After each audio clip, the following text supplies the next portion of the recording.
today we're going to be talking about communication as a leader and how it affects or can affect your company's culture, your organization's culture. We're going to be talking about what communication really is. I'm going to try and leave some room for specific questions or challenges associated with communication. But please feel free to put anything in the chat and they will let me know. So what is communication? You know, I don't think that anything that we're talking about today, honestly, is groundbreaking. This isn't groundbreaking. We're here to remind ourselves how to intentionally communicate with purpose and really be more aware of ourselves when we're doing that. If we can't set aside our own emotions, then we're not going to be able to intentionally communicate anything. So we have to be self-aware. And if we can't get to that point, then we're just always going to be responding to other people. We're always going to be responding, and we don't want to do that all the time. We want to generate that communication as a leader. I really love this quote. Full disclosure, I don't know who Sidney J. Harris is, but I do know that I love this quote. So, you know, understanding the difference between information and communication is huge. We often use them interchangeably. And of course, we want to provide information to our staff, you know, and provide that clarity, but we want to get through. We want to get through to our staff and to our coworkers and to people who are communicating with out in the community. We don't just want to provide that information. So when we think about what communication actually is, we first notice things non-verbally. So I'm wondering, just in the chat, let's just start it off. If you all could put in the chat some ways that we know for sure that someone is listening to us, or in the Q&A. See if we can do that. How do we know if somebody's listening? Eye contact. Perfect. Eye to eye contact. What else? How do we know? Any other ones? Yes, absolutely. Remembering details of a conversation, nodding, asking questions, answering your questions. So hearing what you say and sort of responding that, saying that back to you. Absolutely. We know when somebody's listening to us. 100% we know. You know, communication is so complicated and it involves literally everything that we are. It's not just the words, the linguistic words that are coming out of our mouths. It's physical. We use our whole body to communicate. We use our mouth, we use our brains. But really, really, when we're communicating, if we are feeling an emotion strongly, that is going to color the communication. It's going to affect that communication, positively or negatively. I'm not saying that's a bad thing, but emotion affects communication. Always, 100%. Nonverbal communication is huge too. And so we know this. We know that nonverbal communication is all of the things that we do without using our mouths. And so non-verbally, we talk through, or excuse me, we have 1,000 different micro expressions that we use. It's not just eye contact, facial expressions, a slight squinting of the eyes. We scrunch up our faces sometimes. We use it to communicate confusion, all kinds of different things. And so when we're talking about nonverbal communication, you know, we're talking about lots of different things. So facial expressions is the first one that I think of. It's the first one that you guys talked about too, is that eye contact. We look to the eyes. Our brains are built to see faces everywhere. Everywhere we see them. If you've ever been driving around and you see kind of a face on a car, I don't know why, but my brain is like hardwired to see car faces. And some people kind of, they go in on that. You know, we see the little eyelashes above the eyes. We humanize that. That's a huge thing that we do. So facial expressions are something that's hardwired for us to pick up on. We pick up on subtle disgust, unbridled contempt, these things that like are just a part of what we see. We see it and we physically react. So posture and movement is huge too. Hand gestures. So if I am a non-hearing person, hand gestures is exclusively how I might communicate. Haptics and touch. So when we talk about communication, you'll always hear someone say, okay, we'll use sort of a calming touch. Is it always calming? No, not so much. Can it be used to communicate? Absolutely. If we're not careful, then what we'll communicate with that touch is power, potentially. So we want to be careful with that touch and how we utilize it. Even doctors will sometimes sort of get in your space and use touch to sort of calm you down, especially if they're telling you something difficult. But it is, I would exercise extreme caution in using touch to communicate, because people in crisis or people who've experienced trauma don't do well with that always. Personal space is huge. Very much an individualized thing. So when we think about personal space, I don't know if anybody has ever experienced this, but somebody who will come right up to you, right up to your personal space and start having a conversation with you. Sometimes people are okay with that. A lot of that depends on our relationship, right? Where in my relationship does this person fall, and how close can they get to me without me being very comfortable? Again, that's different person by person. So people kind of entering our personal space is a means of communication. We could be communicating power. We could be communicating that we want to share something private. We could be communicating intimacy. Whatever that might be, we are communicating with proxemics all the time. So appearance and artifacts is also a huge thing that we do. And again, appearance and artifacts is not something we think about all the time, but think about a police officer carrying a badge. Think about something that is easily identifiable. So if I'm driving around, I see somebody with a cowboy hat, I think maybe that person is a farmer. Maybe they're really into Western stuff, whatever that might be. They're communicating something. If I see somebody who is dressed maybe all in black with really dark makeup, I think to myself, oh, they're really into maybe goth or punk music, or especially if it's a young person, we communicate with how we appear sometimes. And the more dramatic it is, the stronger the communication, one way or another, however that is, whether that's positive or negative. And then paralinguistics. Paralinguistics, we're actually going to come back to in just a minute, because I want to talk about body language. So we went through kind of some of the means of nonverbal communication, but body language is huge. We do it all the time.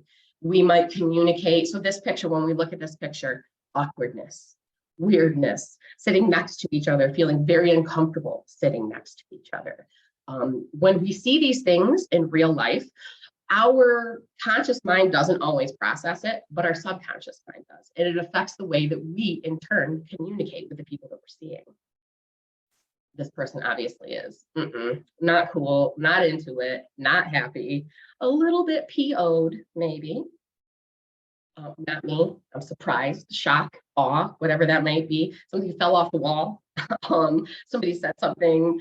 Looks like they're preparing for something bad to happen. Again, we see these things kind of happening and we react without consciously knowing. Not my fault, not my problem. I'm out of here. This isn't my thing. Maybe a boss having an uncomfortable conversation with an employee. The employee has her arms folded. There's so much going on here. In all of these pictures, we pick up on this stuff immediately.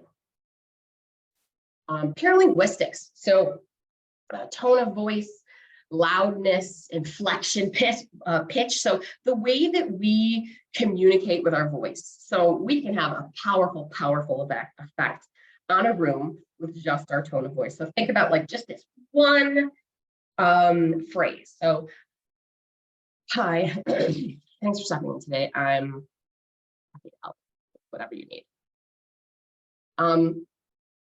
Obviously, I am using my voice to convey maybe boredom, not so happy to help you with whatever you need. The meaning in that didn't match what I was saying. So I can say, hi, thanks for stopping in today. I am happy to help you with whatever you need.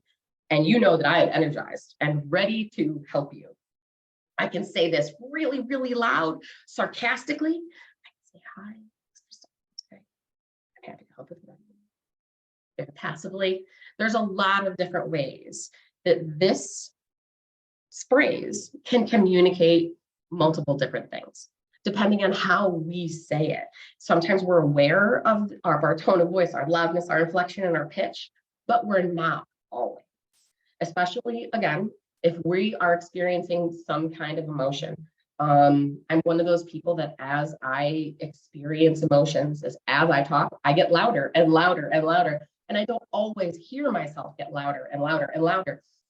But, you know, as managers, as leaders, as supervisors, your tone of voice literally sets the tone for the whole organization.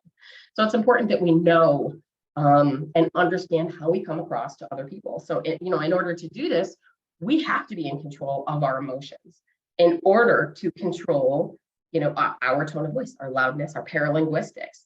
There are so many emotions that can get in the way of somebody just greeting you positively.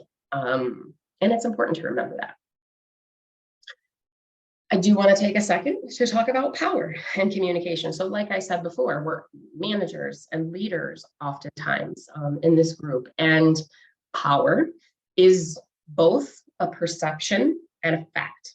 So power influences much at your organizations, but it really influences how we interpret the messages of others. And we determine sort of to what extent we feel we have the right to speak up, to use our voice, to voice our concerns, to voice our opinions. And, that power can come from anywhere. It can be from the person just who's sitting next to you, your coworker. Power can come from the amount of confidence someone has. That comes from, a variety of other things, maybe money, maybe countless other things. And it really kind of depends on how they use that power to sort of communicate with others.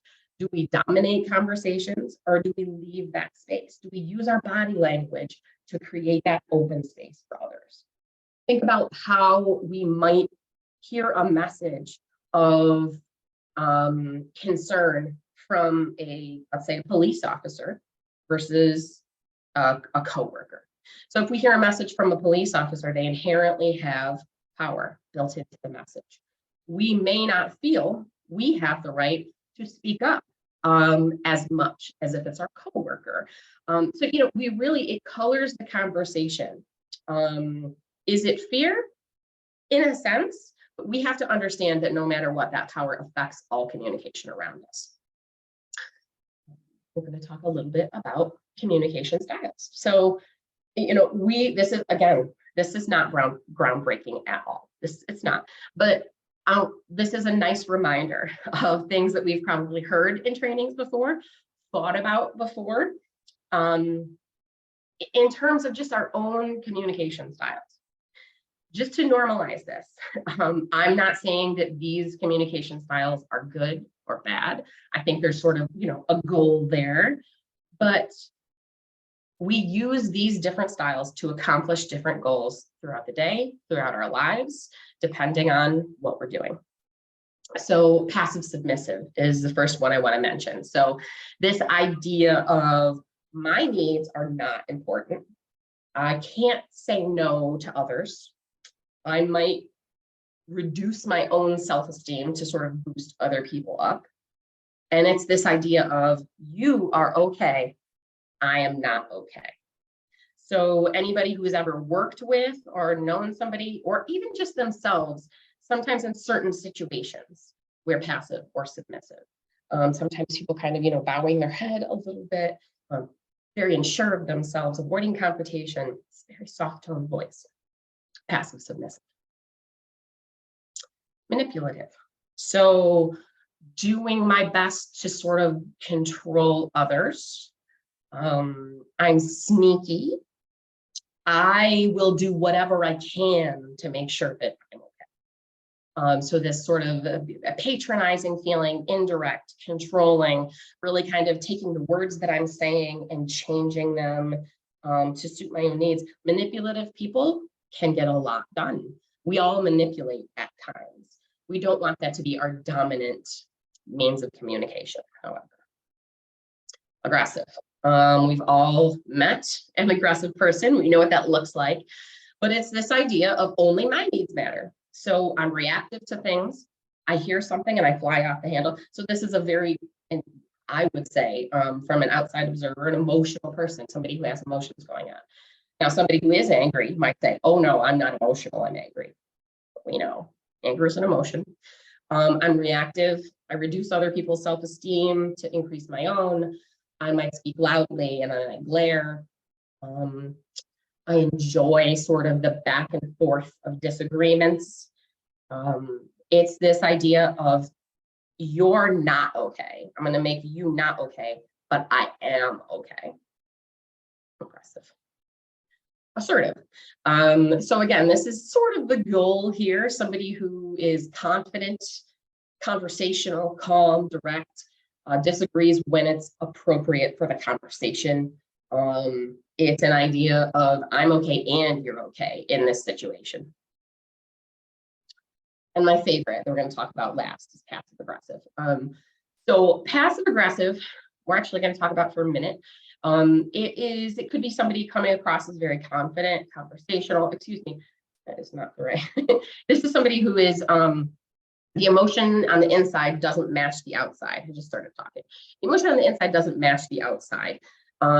Passive aggression is accomplishing something, and it could be considered manipulative, but essentially what we're doing is having sort of this innocent persona, like what, who, me? And then maybe we are gossiping or we are saying things in a kind way, but the message is not kind. I'm angry, but I'm going to put on a happy face. Passive aggressive is absolutely sort of a pandemic at work, I think, not to use the word pandemic, but still, it happens so often, and I see it happening so often. I want to know, what does passive aggression do for us? So, we've all seen kind of some of these examples, right? And we can't look at this list without laughing just like a tiny bit. In fact, in the chat, if you have ever used any of these phrases at home or at work, give me a little thumbs up or a yes. Give me something in the chat so I know that we're on the same page here. Tell me if you're doing any of this. Okay, yeah. Excuse me. So I will just say, and I see it coming in. I think that we're all guilty of this sometimes. I think that what ends up happening is we feel frustrated, right? Actually, you tell me, if you feel like popping in the chat how you think this might help us, definitely do that. Why do we do this at work? Why do we do this at home? How does passive aggression help us? What does it do for communication? I think about passive aggression and I think, this is where sarcasm lives.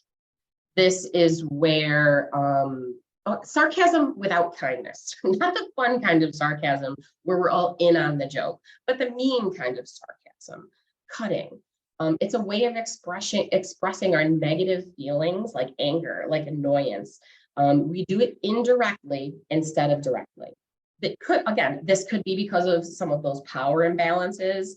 We're not feeling safe enough to share. We're not feeling, not feeling safe enough to share that I'm angry, that I'm mad. So we say things like, as you are no doubt aware, or, noted when we're upset about something. We say these phrases instead of saying what we mean. So yeah, we all do this a little bit. So 73% of people experience passive aggression at work. Some of us admit to it. And we don't feel free to necessarily express everything at work. If we did, I don't know how good that would be. But I think that, you know, being in that spot where we do feel like we can express ourselves, like that's where we start to change culture. When we start to have somebody directly and kindly talk through things with us, or, you know, directly communicate what our needs are or wants are from this person,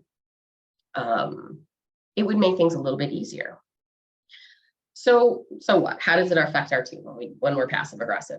It definitely interrupts teamwork. So if anybody has ever thought to themselves, I would rather be hit by a bus than work with so and so, I'm going to do everything I can to not work with that person, and to like not seek them out for information. So if that person who you're avoiding is maybe a key team player, maybe that's your fiscal person, maybe that's your assistant director, whatever that is, we need to know about those sort of communication challenges, because it absolutely can interrupt our work. It affects our organization as a whole, leaves things unresolved. We don't want to talk about this uncomfortable thing with this person because I know this interaction is not going to go well. So I avoid it, and things are unresolved and unresolved and unresolved. And that creates dysfunction in our workplace. Or we're underperforming. We're too overwhelmed. We're distracted with this specific communication issue. And so another important piece of, you know, being fully present for our staff members is feeling heard, is actively listening. It requires us to fully concentrate, to understand, respond, to remember what's being said. You make a conscious effort to really hear people. And so I'll share with you guys a solid amount of my experience over the last 20 years has been working with people who have been affected by trauma, survivors of various traumas. And so part of really being there for somebody who's experienced trauma is active listening. And it doesn't seem like somebody who's experiencing something like that this would be incredibly powerful, but it absolutely is. Oftentimes people who've experienced tough things don't feel heard at all. And when we're actively listening, we're not just it's not casual. We are making a conscious effort to really understand the entire message, not just passively. So we're repeating some of these things. We're changing the words around. We might reorder some of these things. So what I hear you saying is that you're feeling X, Y, and Z. You're really upset about this, and that you're looking to do blah, blah, blah, blah, blah. Repeating it back to them, restating what they have just said. Supervisors, taking notes. If you're actively listening to one of your employees, make a couple notes. Let them know, listen, I'm hearing you. I may not be repeating the words that you're saying, but I'm like jotting them down. We have to be able to tune in, to make eye contact, to face them with our entire bodies, to really let them know what we're hearing. And listening can be a huge challenge. In the chat, I'm wondering if you can describe for me your biggest communication barriers at work. In other words, what makes it hard to listen, whether that's your own staff, coworkers, your board, what makes it hard to listen? Work overload, absolutely. When we're overloaded and we're moving from task to task to task to task, it's hard for us to take a beat, to listen to what somebody is saying. Internal static, yeah, absolutely. I think that especially in the nonprofit world, there's so many different things that can distract us from the big picture. We're generally doing a lot of different things, right? So on top of like our programming, in some cases, we're unclogging a toilet, or we are there's a snake in the building, or something ridiculous that we have to deal with. There's always something else. And we do have to be careful about what we're valuing and what we're putting at the top of our list. How can we carve out that time to really communicate with our staff, to really give them what they need? Yeah, mentally keeping all the plates spinning. Absolutely. It's a lot to balance. So in order to balance it, we have to carve out the time. We have to make the time. All right, so this is, I don't think I have the capability to do breakout rooms, unfortunately, but I just want to talk about this activity because this is one of the things that I do in a communication training to make people more aware of the words that we're saying. So this is how this improv would go if I was able to do that. I would, let's say you're in a team, you're with your staff, you have 4 or 5 of you, you want to do some active listening stuff. So you decide to do this handy dandy little activity called last letter, first letter. So this comes from acting troops and listening. It's an improv, essentially an improv activity. So what you do is you take turns politely conversing, sort of round robin with the people in your group. And you would start a conversation. And you would politely converse with a rule. And there's only one rule. And this rule is that the phrase that the last person said must be starting with the first letter of the phrase the next person says. So for example, if I say, good morning, how are you today? The next person would use that Y at the very end of the phrase. And they would say, I think I'm doing pretty well. And the next person kind of thinks, okay, so we're going to use L. Let me know how I can make it better. Really, you don't have to do that, to be honest. So it's this, it's a little short exercise that you can do with your team. You can do a subject matter. You can talk about something important or not so important. But the idea is that we're forced to listen to an entire phrase from the beginning to the end. I have to hear that last syllable of the phrase in order to start my next phrase. This is something that I've sort of done on my own, especially if I'm having a really hard time sort of keying in to really listening and understanding what this person's saying. So like, in other words, I have like all of those spinning plates in my head and I can't focus.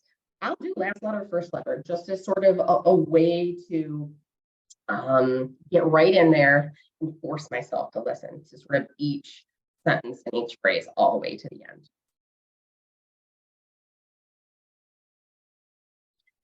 So, we also want to talk about some communication skills that affect culture. And again, as a leader, we affect more than just ourselves. We affect the pace, the tone, the kindness, the frequency of communication.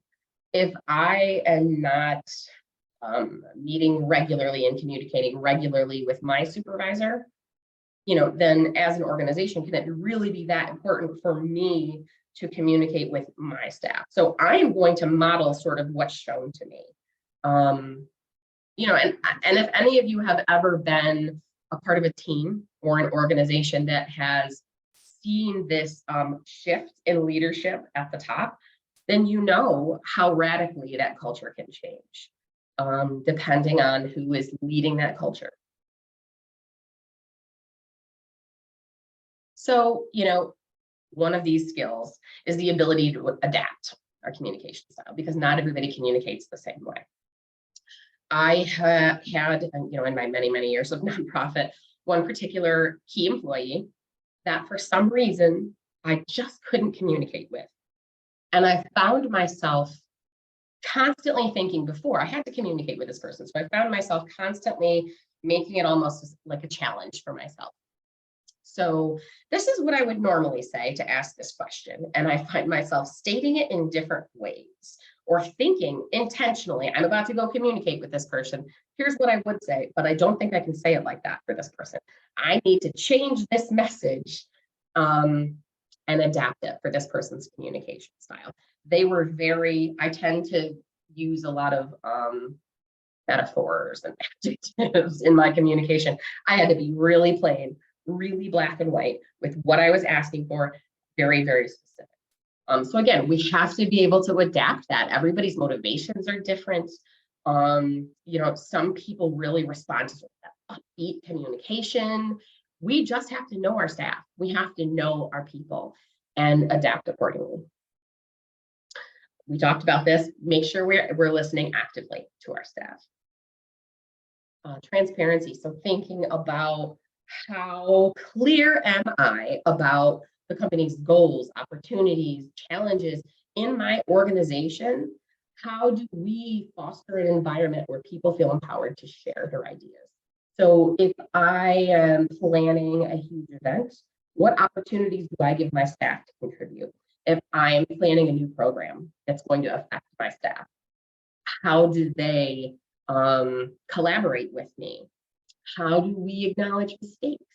And those new ideas, and we're going to get to this in a little bit, but how can I make them feel safe enough to communicate with me? This is a real thing. If I feel like all of my ideas are going to get shut down the minute they come out of my mouth, they're not going to come out of my mouth. And yeah, I mean, I guess we can call that safety, but really it's more about comfort. It's more about comfort in, how our ideas will be heard and respected. How specific are we? Are we kind of, is our message muddled? Are we strategic as an organization? Do we have a strategic initiative that my staff have no idea about? Am I doing a strategic plan that they are not a part of in any way, shape, or form? That's probably not a good thing. So, we really have to be clear with what we're trying to accomplish, with what our mission is, with how they can contribute to the mission. How clear are we about all of that? How comfortable do my staff feel asking me open-ended questions and vice versa?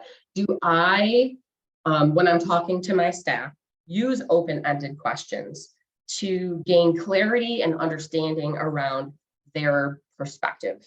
I saw this little TED model and I thought it was really cute in a way that we can understand it. I know you can't, I don't know if you can raise your hands, maybe you can't, but I immediately thought of Ted Lasso. And I don't know if anybody has watched this TV show, Ted Lasso, but it's very much all about this sort of open clarity, communicating with each other. And so I thought about the TED model. So tell me more, explain what you mean. If somebody, if your staff is talking to you, you have no idea what they're talking about, it's a new concept, ask for more, define that term for me, define that concept with me. You're communicating that, understanding is more valued than your power structures. That's what we're doing. Body language, how do we carry ourselves? Are we closed off in front of our staff? Do I do this sort of like unconsciously when I'm in front of people who annoy me? Think about those things, like be real with yourself. Okay, so I have 3 staff members maybe who challenge me communication-wise, but do I treat them the exact same way? So for example, like I said, if I'm standing in front of that person, do I carry myself in the same way, or do I sort of close myself off and protect myself unconsciously? So, we have to be aware of how we're carrying ourselves sort of across the board. Receiving and implementing feedback. Again, listen to your staff, write stuff down. How do we formally or informally get feedback from employees, peers, board? Do I do staff evaluations and they have no opportunity to say anything about me? Not so great. We want to be able to receive the feedback and implement the feedback. We want it to go both ways. We also need to act on it. So, it's not necessarily any good for us to get that feedback, to take notes when we're actively listening, if we plan to just stick it in a drawer and not do anything to it. If we're ready to actively change culture or think through culture and communication, then we need that. We need that information. So, and communication culture can be defined as the way your organization engages with people, shares information, drives conversations. How do we encourage our employees to communicate? How do we take care of our staff? So it's this idea of psychological danger versus psychological safety. So with psychological danger, I'm going to have this fear of admitting mistakes, Blaming others is going to happen. So again, it's this idea of sitting in, maybe you're a new staff person, you join a larger organization. They've had a lot of programs over the years. They've tried a lot of different things. And there's sort of an open session where people are welcome to share ideas. But what ends up happening in this meeting is, and maybe you're witnessing all of this happening, is that people are sharing and those ideas are immediately shot down. Or maybe there's eyes that are rolling, or maybe there's a lot of negativity in the room, or you know, when you put in a perspective that maybe isn't shared, that is shot down really quickly. So whatever that is, there's this sort of idea of the psychological danger in the room, and it kind of shifts and it goes round and round. So we're afraid of admitting mistakes. And so maybe we throw other people on the bus, under the bus because of that. We're blaming other people so that we don't have that sort of negative attention shifted toward us. People are less likely to share things that are difficult, which is not good for a team. The important things are generally difficult to share. So we want people to be able to do it. And then there's this common knowledge effect. Since nobody's sharing new ideas, since everybody is intimidated by the rest of the group, nobody shares anything new.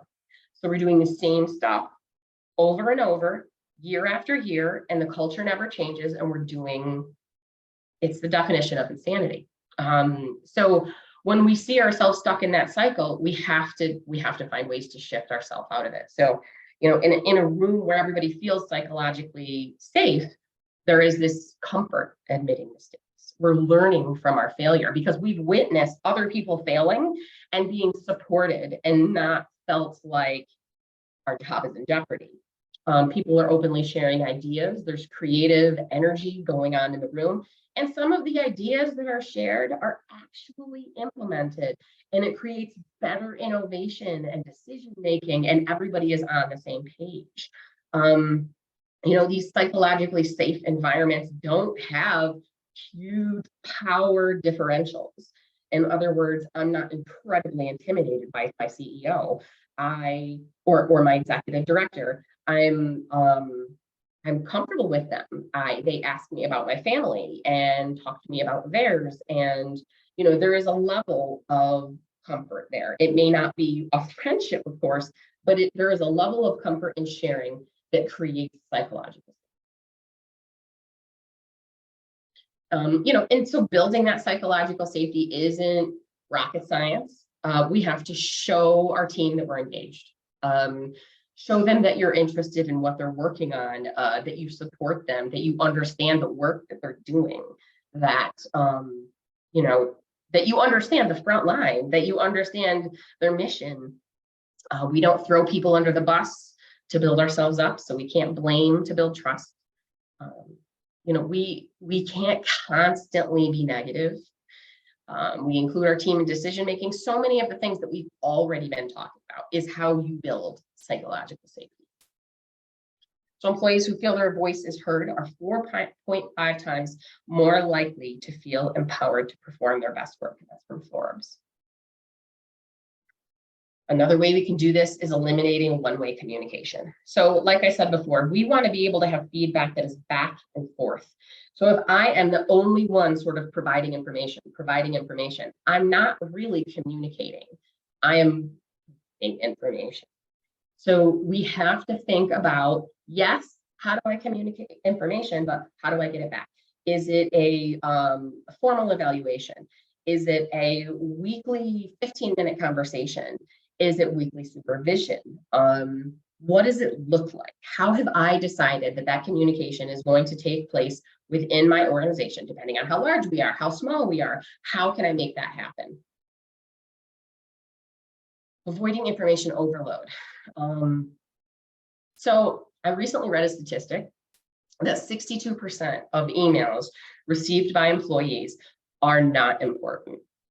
And usually, it's so hard because I can't see your faces, but usually when I throw that statistic out, there is some recognition there. You know, and this is probably because it's easier to just sort of take this information and push it back out instead of personalizing it.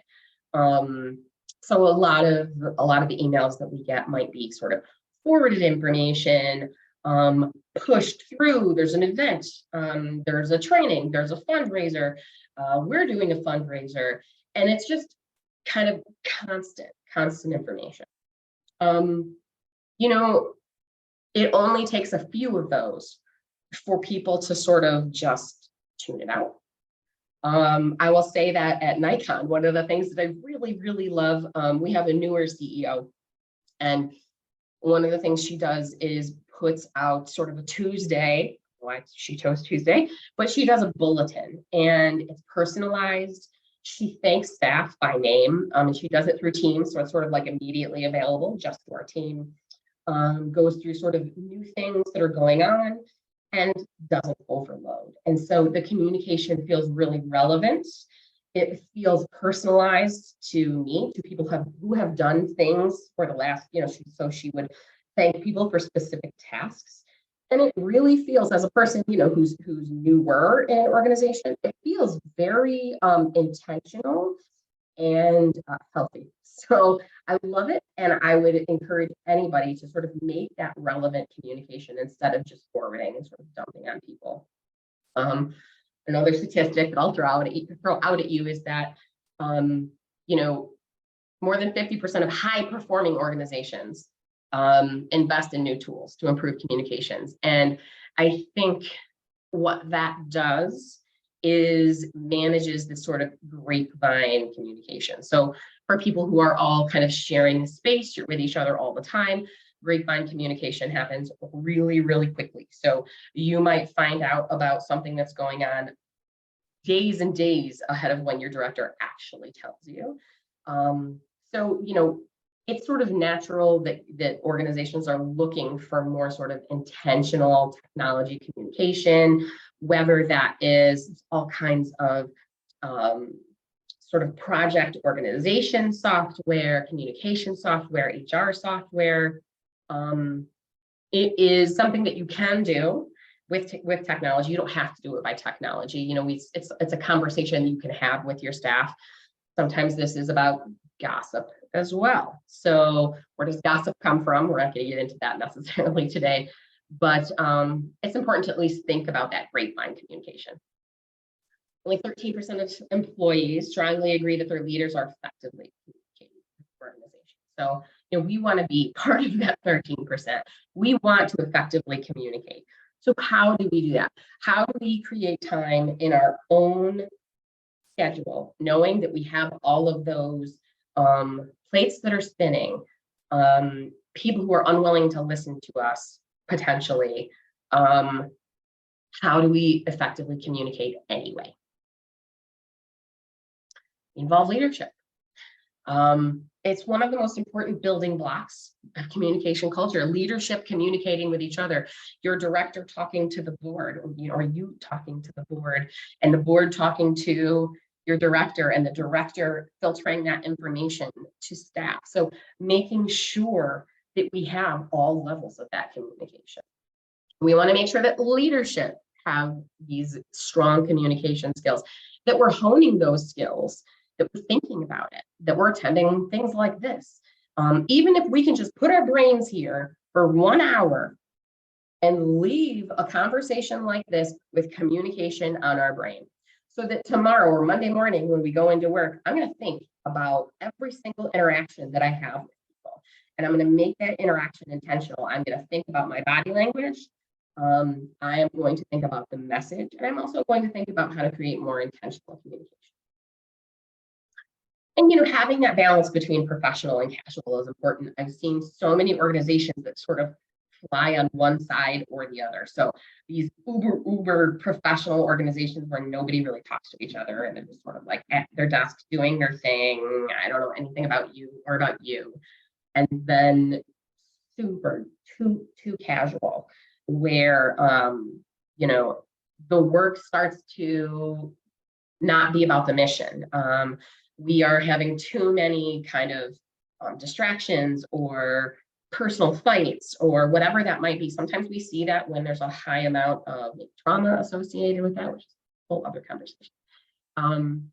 But we want to communicate with consistency and credibility. So we have to find a nice middle ground between professional and casual, and really understand the difference between sort of, your mission and your branding, your outside branding, your PR, whatever that is, and your employees' voices, and the culture inside versus the persona outside, or the culture outside. So think about that, and how that could look. And I said this, actually, the statistic already, that we should be investing in new tools to improve communication. They are there. The tools are there. In fact, what I'm going to try to do after this conversation is put together a list of those tools just for you to peek at, to know they're there. Doesn't mean you have to use them. Some are free, some not so much. And again, we embrace the power. We could embrace the power of technology, and understanding that it affects the way that, again, the communication. And I think this is sort of the trick of the worker in 2023, is to really think about all of the ways in which we could communicate. We know that there are lots of ways in which we could, but we really want to think about, okay, what's the message? How important is this message? Is this a real life conversation? Can this be done over Zoom? Should this be an email? Should this be a text? The image is sort of like the baseline. It's almost, I call it like a poke, like when you send your friend like a GIF or a picture. It's like, hey, still, I see you. I know you're there. I don't really have much to say, but here it is. A text, again, and going back the other way, a text can be really an easy way to communicate with staff members. And, we probably do this sometimes. But text and email, text more so than email, can be incredibly difficult to convey any type of tone, which, if you have a professional working relationship with somebody, is important. So we do want to be a little bit careful about how we communicate over text, even over email, and just thinking about what's the best means of communicating this message, and knowing that there's sort of there's a way to do that. We know what's good, and we know what's bad. We know that face-to-face meetings are, really the best in terms of collaboration, and we don't necessarily want to do that if it could be an email. If it's really just one question, we don't have to have a whole meeting. So we just need to make sure that we're sort of matching our communication with the tool. And just really to sum up, to think about, went through this pretty quickly, to think about cultural differences, multi-generational workforce needs. This is something that's been, I think, on a lot of minds in terms of culture, is that we see sort of newer generations and newer workforce who is more communication minded, who is a little more sensitive. And we need to think through that. We need to think through what that means for us and how we're communicating things, creating and distributing, again, content that's relevant to your staff, empowering managers to reach employees at the right time with the right message. And so I think about this a lot. Should I be sending a go get a message Friday afternoon? No, obviously not. I'm going to think about, sending that on Monday morning. So how do we communicate? When do we communicate it? How do we engage leadership and administration? Daily organization-wide conversations. Is it daily? Is it weekly? Is it monthly? Consolidating multiple channels into a single platform. I will say that one of the biggest complaints I hear about communication is that, please don't give me one extra portal. Don't give me one extra place to log into, to write down the password and my sign in, to have like a third party, authenticator or whatever. Don't do that to me anymore. So I hear a lot of complaints about that.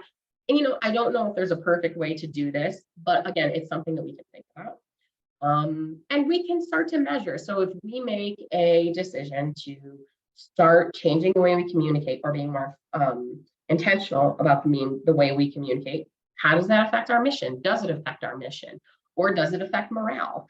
Do I have a pulse on my staff in terms of the culture? Do I do surveys? Do I ask questions about how they're feeling about being at work?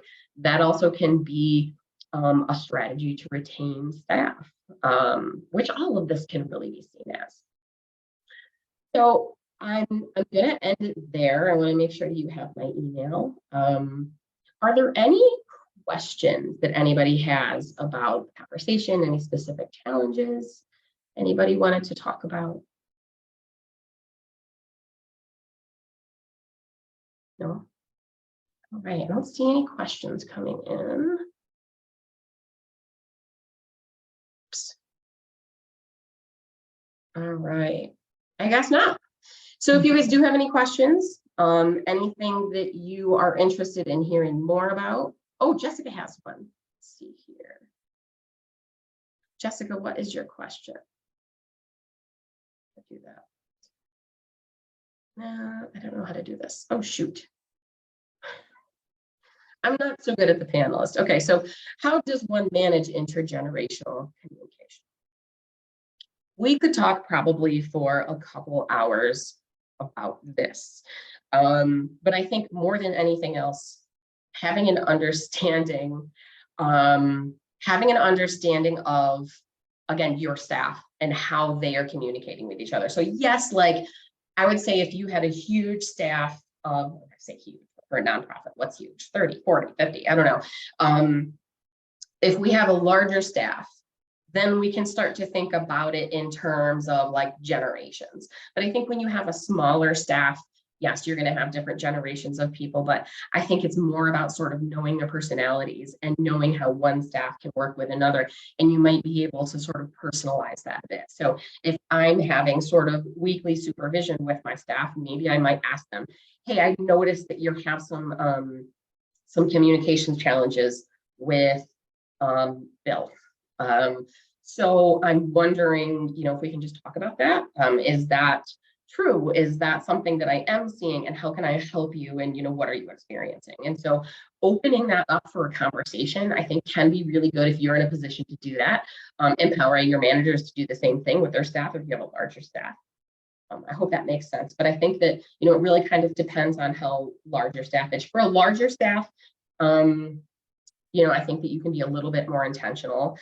Do I have the perfect answer for that? Not so much. All right, so we have another question coming in. How can you encourage a colleague to pick up the phone for urgent needs rather than email or ping? Good question. So I think that there's a couple things to think through. Again, some of this is generational. And so I will say that younger generations tend to use electronic forms of communication. And, some of that is because we can clearly see that this communication doesn't have to be an in-person conversation. On the flip side, we have sort of older generations that sometimes it's just about information processing. I can process the information on the phone, maybe better than I can in an email, or vice versa. So it could be a learning thing. But I would check in with that person and I would say, hey, I've noticed that when you have an urgent need, you emailed me. What I really need you to do when something is urgent is to pick up the phone and call me, and have this be, especially if this is somebody who directly reports to you. It's a thing that you talk about. It's not, it's not necessarily a bad thing, but it's a conversation. It's an ongoing conversation that you have, so that this person knows clearly that my expectation is that when you have something that's urgent, and again, maybe we can define what does urgent mean? It means right now, today, I need you to pick up the phone and dial my phone number so that I can hear your voice, and really make that sort of a conversation right there. So let's see. We struggle with people avoiding direct conversation with people they have a problem with, and the problem could be minor. They tend to complain to their manager, complain to a peer. So here's the thing. I think that nonprofits, we get into these pitfalls where we're taking care of other human beings. And, in some cases, we're providing historical richness to other human beings, or artistic richness, or whatever that is. we have a mission, right, as an organization. And when we have that mission, maybe we're a little sensitive, maybe we have a whole building full of sensitive people, but I have noticed that nonprofits do have this issue with direct conversation. We struggle with this direct conversation. But here's the first thing that I would say. If you kind of constantly have this person who's complaining to a manager, complaining to a peer, not going to the person directly responsible, they probably don't have a good relationship with the person who's directly responsible. Now, that's not an excuse, but what I would say is, how would I manage this? In supervision. So, if you have an open relationship with your staff, supervision doesn't have to be just about the work that you're doing, the workload, the ins and the outs. It could also be about relationships with other people in the building, a communication with other people in the building. This could be a conversation that you have. And so, you might say, I've noticed some tension between you and so-and-so, or maybe they'll tell you, hey, I have this huge issue with so-and-so. My first question to my supervisee would be, what have you told them about it? Tell me about the interactions that you have had with them, or how have you expressed this concern directly to them? And so, you work with them around that. They might say, they're really intimidating. I can't do that. And so then we problem solve. One thing that I've helped people through over the years is we had a lot of this. So I worked in victim services, and there was a lot of people who were not willing to talk about the issue they were having with the person that they were having it with, because we're trying to preserve feelings or whatever it is. So it becomes something you work toward. So the next time you have supervision, how did that conversation go? And you really kind of pay more attention to it, so that communication about the relationships in the building. And I'm not saying you're managing relationships, you're not. You're helping that person manage their coworker relationships. And if you have the wherewithal to do this, if you have the ability to do this, it's going to help you. It's going to help them to create better communication. And if you say, if you're thinking through this and you're like, well, I don't have that kind of skill, like I can't do that. Oftentimes, if you have an EAP, if you have, even if there's one person in your building who's good at that, you can find creative ways to address the communication. Maybe your assistant director is really, really good at the people stuff, and maybe you're not. So, we have to address it somehow. That makes sense.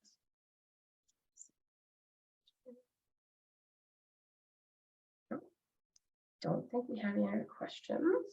If you do, if this is something that you want to talk about, you want to think through a little bit more, NICON members have a half an hour of free consultation. So please feel free to reach out, go to our website and do that. So yeah, like I said, I will be providing everybody with some follow-up materials and the PowerPoint itself. So thank you so much for coming today. I appreciate you all. And have a wonderful weekend.